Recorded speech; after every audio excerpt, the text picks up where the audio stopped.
వలసదారులపై America అధ్యక్షుడు Donald Trump ఉక్కుపాదం మోపుతున్నారు. ఇప్పటికే అక్రమ వలసదారులను గుర్తించి వారి స్వదేశాలకు తరలించిన ట్రంప్ ప్రభుత్వం వీసా నిబంధనలను మరింత కఠినతరం చేశారు.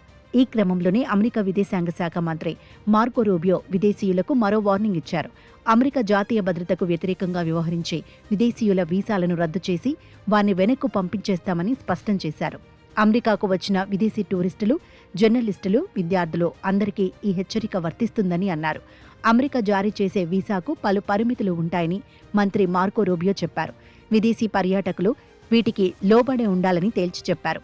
ఈ విషయాన్ని గతంలో పలుమార్లు చెప్పినా ప్రజలకు ఎందుకు బోధపడటం లేదో తనకు అర్థం కావటం లేదని అన్నారు. అమెరికా వీసాను తమ హక్కుగా విదేశీయులు భావించొద్దని గుర్తు చేశారు. అది కేవలం ఒక అనుమతి మాత్రమేనని, వీసాలు పొందిన వారికి ప్రత్యేక చట్టపరమైన హక్కులు ఏవీ ఉండవని స్పష్టం చేశారు. వీసా ఖచ్చితంగా ఇవ్వాలనే రాజ్యాంగ నిబంధన ఏదీ లేదని అన్నారు. టూరిస్టుగా, స్టూడెంట్గా, జర్నలిస్టుగా ఈ దేశంలోకి వచ్చిన వారు అమెరికా జాతీయ భద్రతకు విఘాతం కలిగించే పనులు చేశారంటే మీ వీసాలను తీసేసుకుంటామని హెచ్చరించారు.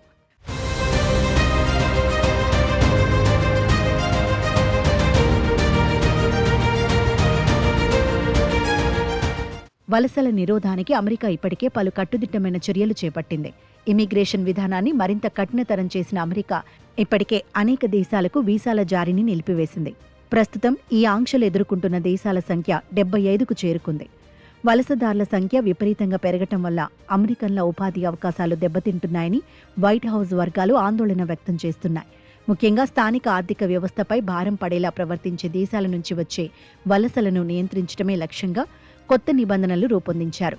వలసదారులు అమెరికన్ల ఉద్యోగాలను ప్రభావితం చేస్తున్నారనే కారణంతోనే అనేక దేశాలకు వీసా స్లాట్లను తగ్గించినట్లు తెలుస్తోంది.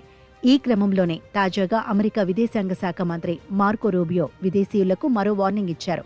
అమెరికా జాతీయ భద్రతకు వ్యతిరేకంగా వ్యవహరించి విదేశీయుల వీసాలను రద్దు చేసి వారిని వెనక్కు పంపించేస్తామని తేల్చి చెప్పారు.